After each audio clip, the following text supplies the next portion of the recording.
bank says I need a wife. Tell her to keep this land.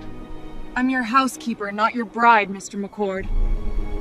Widowed rancher needed a wife to keep his land, but the only one left was the housekeeper, Lot 18. The wind of Deadwood Creek, Arizona, in 1876, blew through the dense snow, bringing a bone-chilling cold and the smell of the end of the world. It whistled through the gaunt desert trees, seeping into every crack of the log cabin, carrying the howl of a wolf somewhere far away. Even in the kitchen, where the fire was still crackling weakly, I felt a chill down my spine. The heavy scent of dry wood, horse sweat, and tobacco smoke hung in the air. This place, and all it represented, had witnessed too much silence. I stood in front of the fireplace. The flames burned down to nothing but embers glowing red, like small eyes watching my every move. Flickering light danced on the walls, stretching my shadow into a distorted shape, trembling with every gust of wind slipping through the window's cracks. I folded an old wool blanket, its edges frayed and loose as if ready to fall apart, and I forced my hands to stay steady, to keep from betraying me with the tremors I could already feel gathering. My fingers brushed the worn wool, and it felt prickly cold not from the temperature, but from the heavy silence behind me where Silas McCord stood. I didn't turn around, but I could feel the tension in every muscle in his body, as though the entire room were pulled tight by an invisible wire. He stood there, his shadow falling long across the wooden floor, his broad shoulders built to withstand a harsh winter, yet today they sagged under an invisible weight. In his hand was a letter, the paper folded once, but with a slight tear at the edge, like it had been gripped too hard.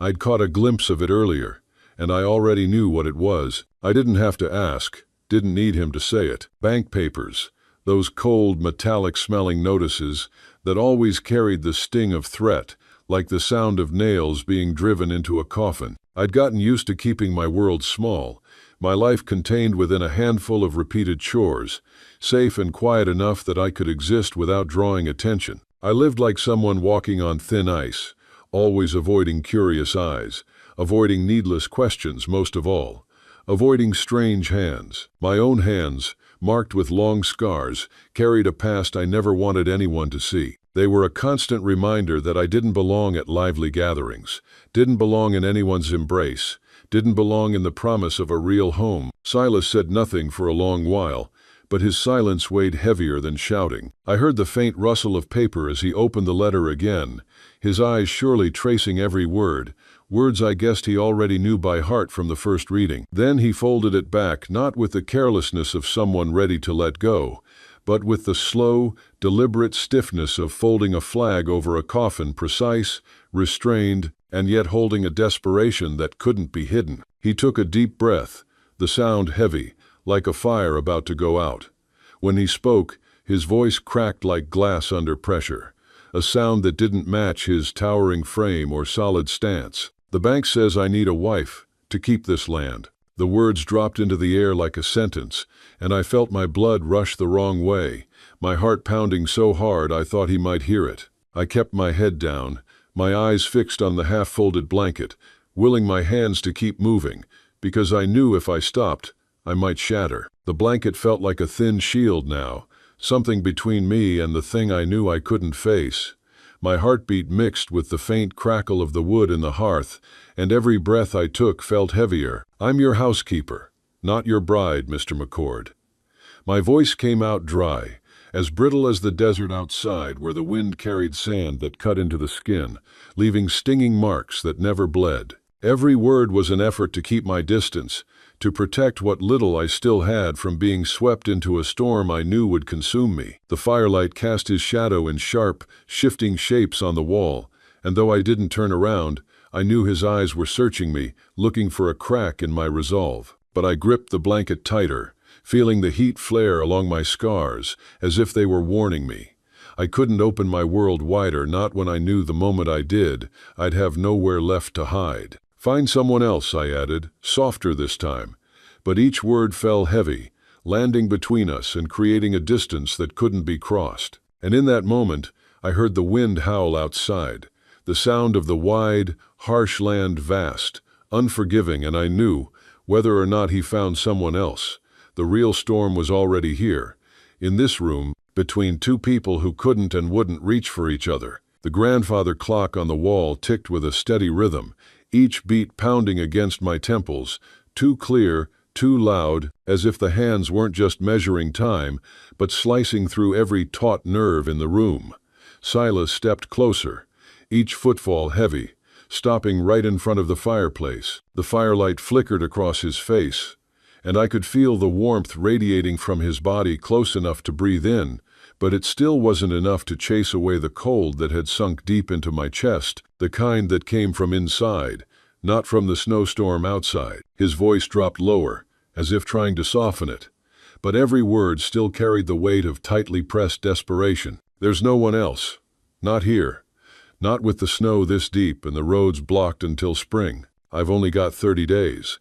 He let out a sigh, not of relief, but the kind that seemed to drain months of exhaustion from his bones. After that, they'll take the land. Slowly, I turned to face him.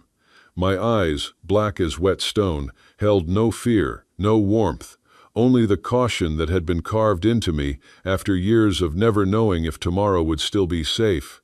My cheekbones stood sharp beneath my dark skin, my lips pressed into a thin line, cold and unmoving like an old scar. "Why me?" I asked, each word thrown like a test. He met my gaze without blinking, without flinching, as if there was no space left between us for evasions. "Because you're already here, and because I trust you with Jeb."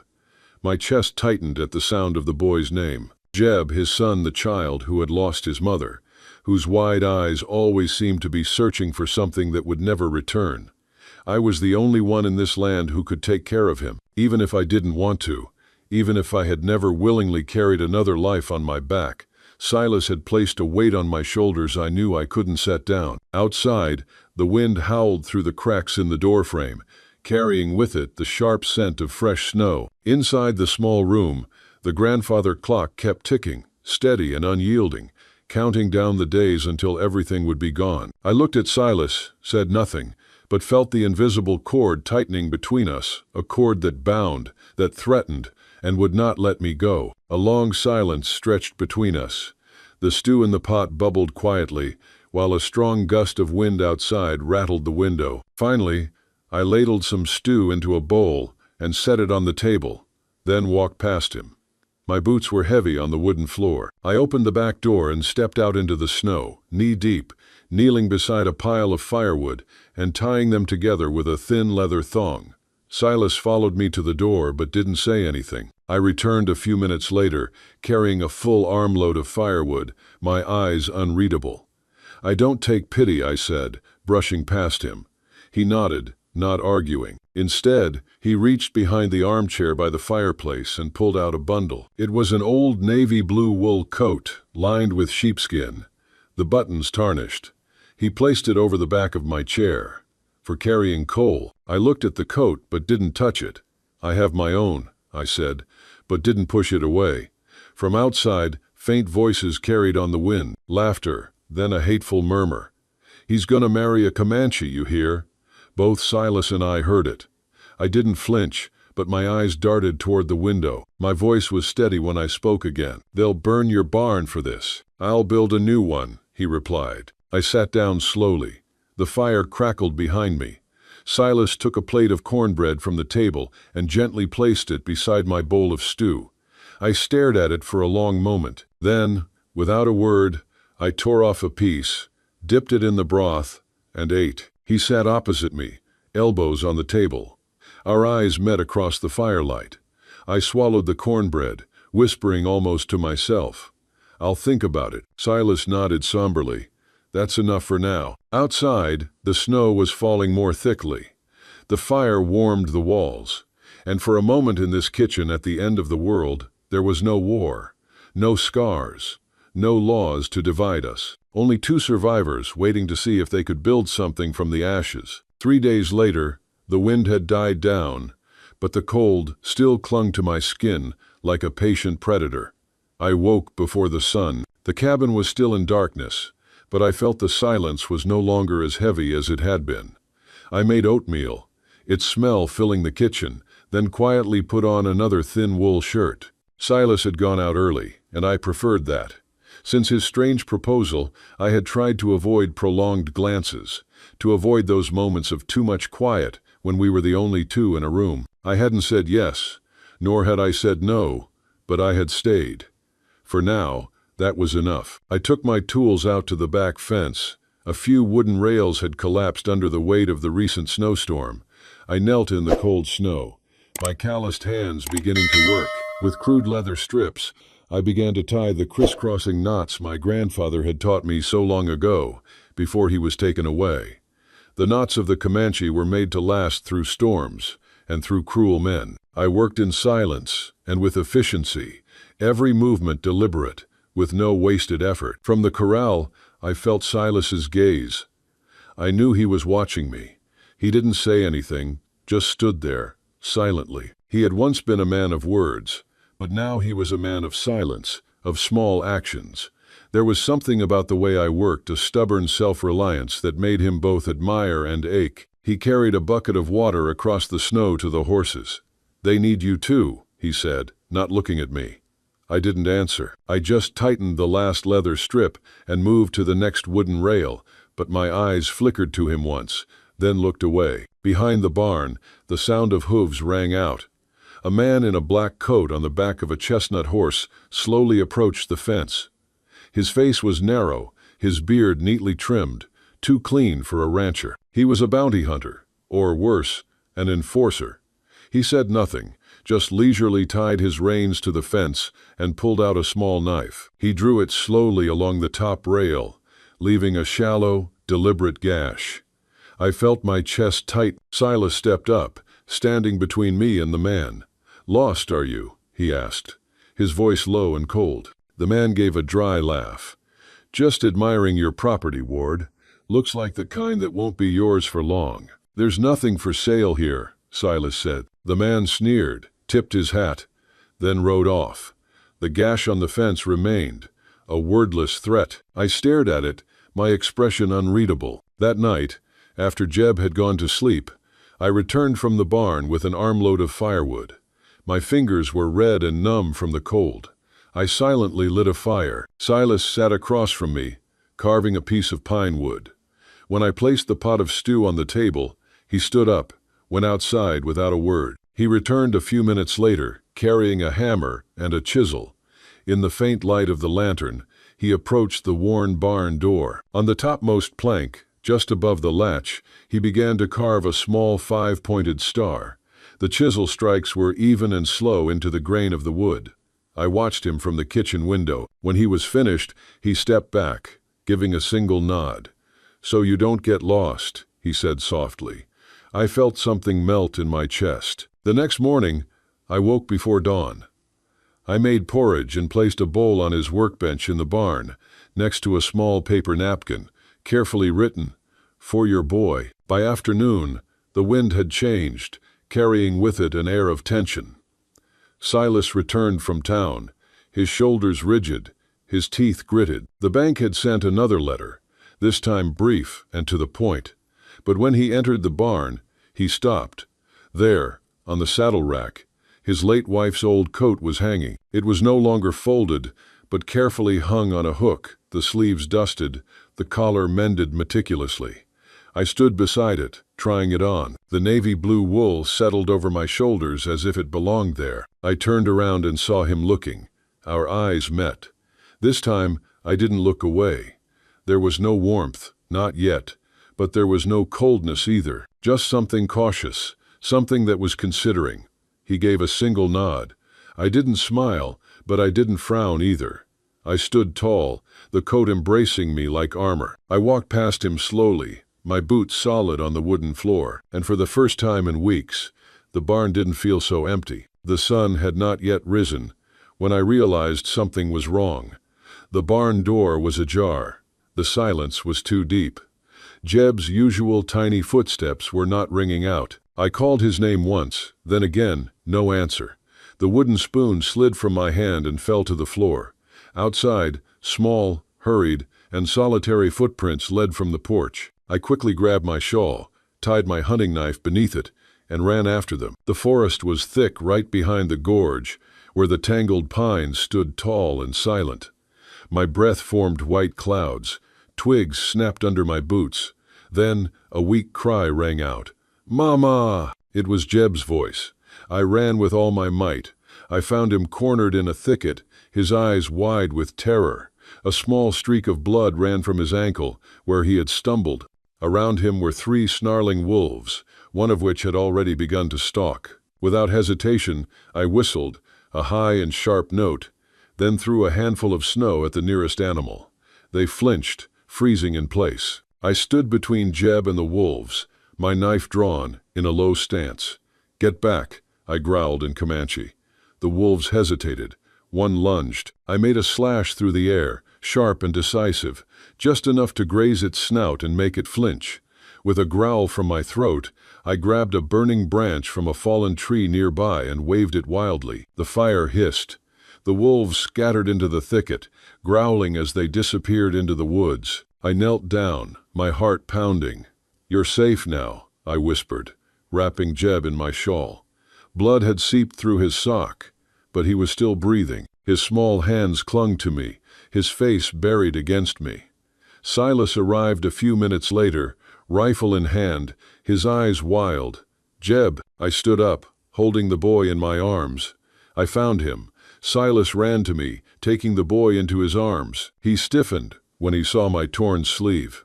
The frayed fabric had been pulled back, revealing a rough, discolored scar, burned deep into my upper arm. A single word. The scar was made by a clumsy but deliberate hand, ugly and permanent. His voice cracked. "Who did that to you?" I pulled my shawl up slowly. My eyes met his. Not with anger, not with shame. "I survived," I said simply. He didn't speak, didn't move, just looked at me as if he were seeing me for the first time. That night, whispers spread throughout the town. One ranch hand said I had driven off a pack of wolves with just a knife and fire. Another said I bore scars from my time as a Comanche captive. Yet another said I was magic. "She's dangerous," they mumbled. "She's not natural. She was once property. She could betray him." At the ranch, I sat quietly by the fireplace, carving a small wooden charm. My hands only trembled slightly. My knife moved carefully, shaping the delicate curves of a wolf's head. I hung it on the entrance of the ranch, just above Jeb's reach. Silas watched from the barn. Later that evening, he walked into the kitchen, placing a neatly folded handkerchief on the edge of my sleeping place. "For your hands," he whispered. I looked at it, then at him. There was a silence. Then I nodded. Just a slight nod. The next morning, he found the fence near the boy's favorite path marked with shallow carvings, spirals and arrows, the protective symbols of my people. Beneath them were my initials, small and steady. That night, when the wind carried the distant howls over the hills, Silas stood beside me under the moonlight. I didn't flinch when he came closer. "You're more than just a housekeeper," he said, his voice low. I didn't answer, but I turned my head slowly and our eyes met, not with uncertainty, not with caution, for the first time. I didn't smile, but I didn't turn away either. The contract was signed in silence. There was no church, no vows, no witnesses other than the wind whistling through the window. Silas and I sat across from a county clerk in Deadwood Creek, a man who wouldn't look us in the eye as he stamped the seal. Afterwards, we rode back in the same wagon. Jeb slept curled up under a blanket in the back, unaware that his father had just taken a wife, or that the woman who had always worried about him now shared his family name. That night, in the kitchen, I moved with a quiet grace. I stirred a pot of soup with one hand, while with the other, I showed Jeb how to create a fire with flint and dry grass. He clapped excitedly as the first sparks ignited. "Remember to breathe," I whispered. "Not too fast. The fire needs to trust you." Silas stood in the doorway, arms crossed, leaning against the frame. A strange warmth filled his chest, something like pride, something like home. But the peace was short-lived in Deadwood Creek. The next day, just before sunset, smoke billowed into the sky from behind the barn. Silas ran out first, rifle in hand. I followed with a bucket. The fire was licking at a pile of dry grass stacked by the fence, small but fierce. A broken lantern lay nearby. The knife gash from days before now had black scorch marks next to it. The fire was quickly put out, Silas using his coat to smother the flames while I hurled water with a trained force. Our hands touched once on the handle of the bucket, our fingers gliding through the steam and soot. Neither of us pulled away. When it was over, the barn was still standing, but only barely. Silas swore under his breath. He said he'd do it, he growled. Said he'd burn what he couldn't buy. I looked toward town. He'll be back? Silas nodded. If the bank keeps pushing, yes. I wrapped my arms around myself. Later, in the quiet of the evening, Silas placed a bundle beside my sleeping place. It was a thin, braided leather strip. I touched it gently. "Did you make this?" "I cut it from an old bridle," he said. I nodded, a wordless thank you. The next morning, Silas found a small plate on his workbench in the barn, still warm, covered with a cloth. Underneath was a piece of cornbread, buttered and golden. A small paper scrap, carefully written, "For your heart." That night, I stood by the fireplace, my hands free. "Do you want to know how I got this scar?" I said, my voice low. Silas turned back from the window. "I figured you'd tell me when you were ready." I nodded slowly. "I was 13. My village was raided at night. They didn't ask. They just took what they wanted. Horses, blankets, children. I was small, strong, easy to move. They sold me to a man near the Texas border. He branded me, after I tried to run away once. I pulled up my sleeve just enough to show the burned, raised letters. He called me little girl, never by name. When he died, others passed me around until I found a way to run for good." My voice trembled. Some days I can still smell the burning iron. Silas walked slowly across the room. He reached for my hand. I flinched, then let him take it. "You are not anyone's property," he said with finality. "Not now. Not ever." My fingers tightened around his, and then, to my surprise, I started to cry. Silent, fierce tears streamed down my cheeks. He said nothing more, just stood there with me, as the fire blazed and the storm outside began to draw closer. I knelt by the fireplace, humming a soft melody from my lips as I stirred the stew. Jeb sat cross-legged at my feet, mimicking the rhythm. His small voice sang along to the tune I had taught him, an old Comanche lullaby shaped by wind and memory. "Again?" he asked, his face beaming. I nodded. "One more time, but slower this time." Let the song breathe. Outside, Silas was hammering a new brace into the barn door. His sleeves were rolled up, his jaw set in a quiet concentration. Each hammer blow rang out like a heartbeat across the yard. Behind him, the scar from the fire still blackened part of the fence, a reminder of how close we had come to losing everything. But his mind was somewhere else. He had received word that the bank was sending someone, a lawyer, to verify the legality of the marriage. The signed papers were not enough. They wanted proof, a witness, a solid affirmation. That night, Silas stood by his desk, a pen in his hand. Under the lantern light, he began to write. "To whom it may concern, I, Silas McCord, declare Alara McCord to be not only my lawful wife, but the woman who has held this land together."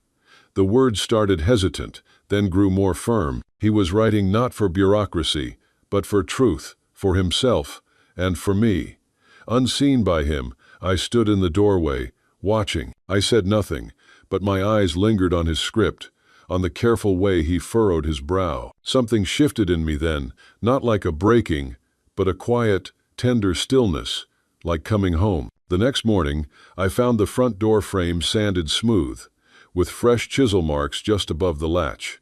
The name El-Ara was carved in capital letters. He walked past me as I was running my fingers over the carving. "For my wife," he said simply, then walked away. I did not follow. But later, while Jeb was sleeping, I took one of the leather laces he liked to play with, braided it into a small loop, and gently hung it around his neck. "For our son," I whispered, stroking his hair. When the lawyer came, he did not come alone. Cutter rode behind him, arms crossed, his lips curled in that half-smile I had come to fear. Silas met them at the gate. The lawyer adjusted his gloves. "We need to have a little chat, Mr. McCord, about your arrangement." Silas did not flinch. "There's no arrangement here. Elara is my wife." The man's eyebrows shot up. "The timing is convenient." Silas stepped aside, gesturing to the porch. I came out, holding Jeb's hand. My long braids were loose on my shoulders, and my eyes were steady. Silas turned to me, then gently took my hand. "She is not here for the land," he said, his voice low but firm. "She is here because she is the only part of this place that feels like home." I looked at him, my eyes wide, not with fear, but with something close to astonishment. I squeezed his hand. The lawyer cleared his throat. "Is this what you want, ma'am?" I lifted my chin. "I chose this home. I chose him." A silence fell. Then the lawyer nodded, made a note in his ledger, and motioned for Cutter to leave. Later, as the sun set, staining the ranch in shades of copper, Silas stood beside me on the porch. No one said anything, but the land felt quieter, less burdened, as if the last gust of wind had decided to leave us be. The fire started just after sunset. Silas smelled the smoke first, sharp and bitter, not like burning wood. Then came Jeb's cry from the kitchen. "Fire!" He ran for the door, rifle already in hand, his heart pounding as he saw the south fence ablaze, flames dancing in a cruel, straight line across the dry wooden posts. Behind them, figures moved quickly, on horseback, retreating toward the road. One rider lingered long enough to toss a match and sneer. I was faster than him. I tore through the porch, my braids flying behind me, a bucket in each hand. No fear, no hesitation. I knelt at the edge of the fire, scooping up snow and dirt with practiced movements. My voice rang out with sharp commands, Comanche words he had never heard.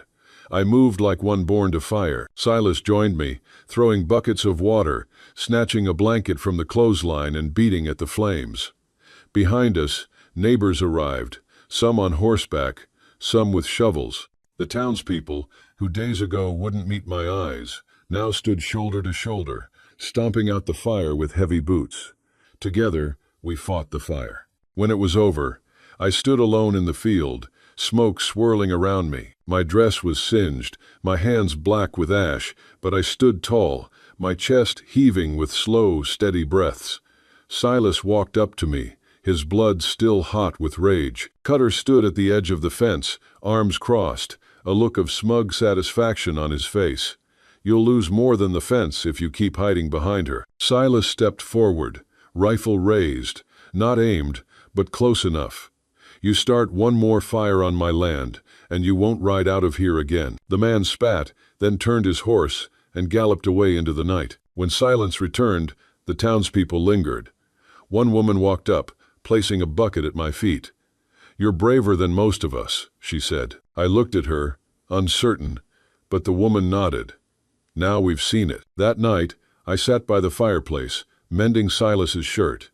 My fingers moved slowly over the frayed fabric, patching it with a piece of soft blue cloth. I folded it neatly and placed it at the end of his sleeping place. "For your warmth," I wrote on a small piece of paper tucked into the collar. Upstairs, on the small table by my bed, Silas had left a jar of wildflowers, dry but still colorful. "For our home," the note read. Later, when the moon was high, casting silver light over the land, I walked outside. I didn't wear a shawl. The scar on my arm, branded and raised, was bare under the moonlight. The townspeople had gathered by the fence, waiting. I walked to them. My heart pounded. "I used to be a thing," I said, my voice steady, branded like an animal, passed between men like a coin. I paused, but I survived. I am not property. I am not a shame. I am a woman. And this land is my choice. A silence fell. Then, one by one, heads nodded. One person clapped. Others followed. Silas walked to my side. Without a word, he wrapped his arms around me. "You're not my thing," he whispered. "You're my home." I closed my eyes, resting my forehead on his shoulder. And under the moonlight, in front of strangers who now understood, we stood together, no longer housekeeper and rancher, no longer runaway and widower, but something else entirely, something whole. The snow melted slowly that year, retreating like a tired soldier. By early April, soft green shoots had broken through the hard ground near the porch. I was the first to wake each morning, knees on the dirt, hands guiding seeds into the soil, carrots, onions, pumpkins.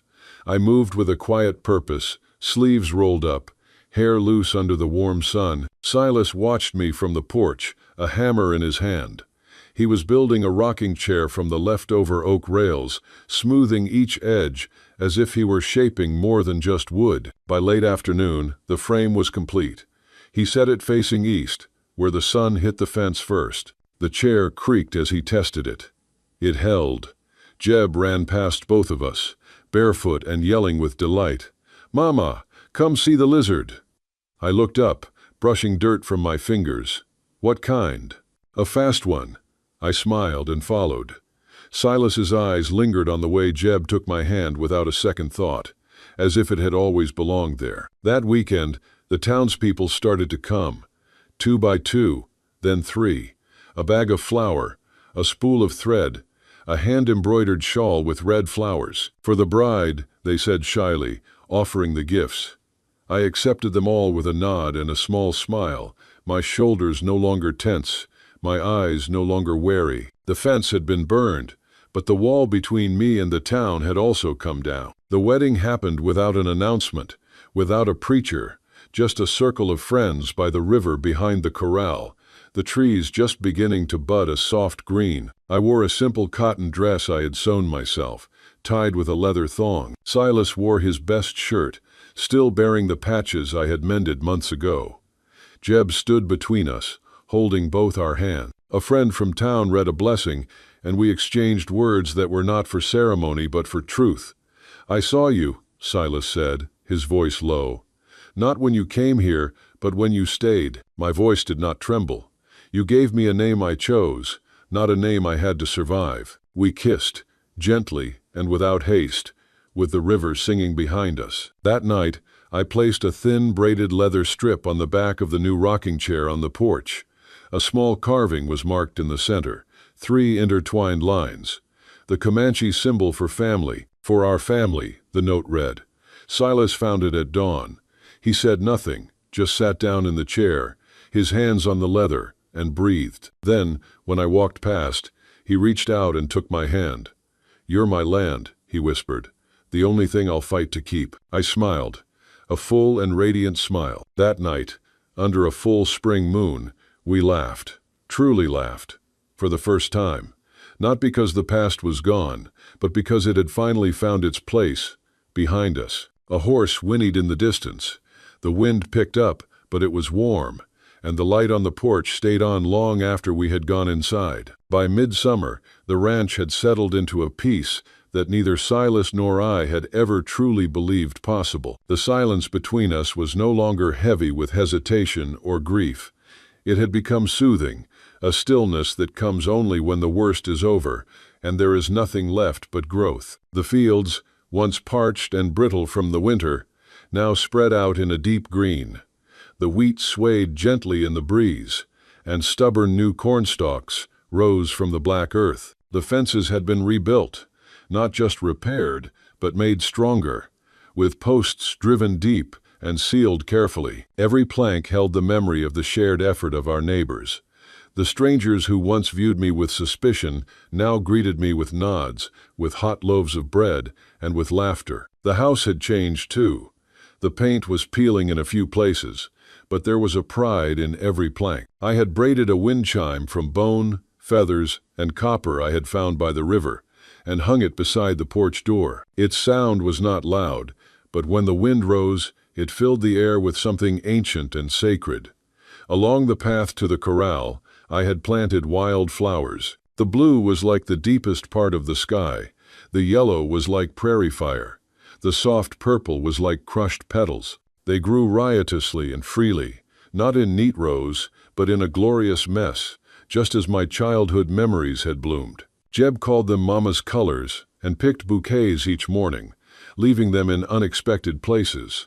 On my pillow, in Silas's boot, beside the water bucket, above the front gate, Silas had carved a new sign from thick cedar. The letters were bold, sure and clear. Ward Haven. Beside the name, he had carved a 5-pointed star. It was the same shape he had once carved on the barn door in the middle of winter, when I was still just a watchful housekeeper, and he was a man buried in silence. That star had once been a sign of direction. Now, it was a sign of arrival. That morning, I stood by the window, sunlight painting soft shapes on the wooden floor. In my hand was a quilt sewn not just with thread, but with time. It bore the symbols of my people, horses running with the wind, suns that never set, rivers that remembered. Each square was a part of my journey. In a corner of the quilt, I tied a small piece of leather and gently placed it on Jeb's bed. For our son. That afternoon, a wagon rattled down the road from Deadwood Creek. The lawyer stepped out, this time not with questions or caution, but with a certificate in his hand, legal, final, and true. The land was ours. The marriage was recognized. There would be no more riders, no more threats. The news traveled fast, and by sunset, the porch was full of neighbors. Someone passed around a jug of apple cider. The children ran barefoot through the yard. My cornbread disappeared from the table in minutes, and someone asked for the recipe. As dusk settled, I walked out. I wore the simple cotton dress I had sewn for our riverside wedding. The wind gently tugged at my braids as I faced the crowd. Without fanfare, I reached up and pulled back my sleeve. The scar, black and brutal, ran across my upper arm. It had once branded me as a lesser thing, a thing to be owned, a past broken, but I now exposed it openly. This scar, I said, my voice steady, is my story, and it brought me home. For a moment, there was only the sound of the wind through the wheat field. Then one person clapped, then another, then the whole porch was filled with applause. It wasn't pity, it wasn't curiosity, it was respect. Silas walked to me, took my hand, and gently touched the scar with his thumb. Her home, he whispered. That night, under a star-filled sky, Silas and I stood in the field, our arms wrapped around each other. The air was warm with the promise of summer. The wildflowers swayed to a rhythm, and the moon painted silver onto the land we had fought to keep, not with bullets, but with courage. You tamed my heart, Silas murmured. I leaned closer, my lips brushing his collarbone. No, I said, soft as a prayer. We found it together, far away behind the trees. A wolf howled, low, long, and without fear. It wasn't a warning, it was a song, and just above the gate, the wooden sign caught the moonlight. Ward Haven, built on love.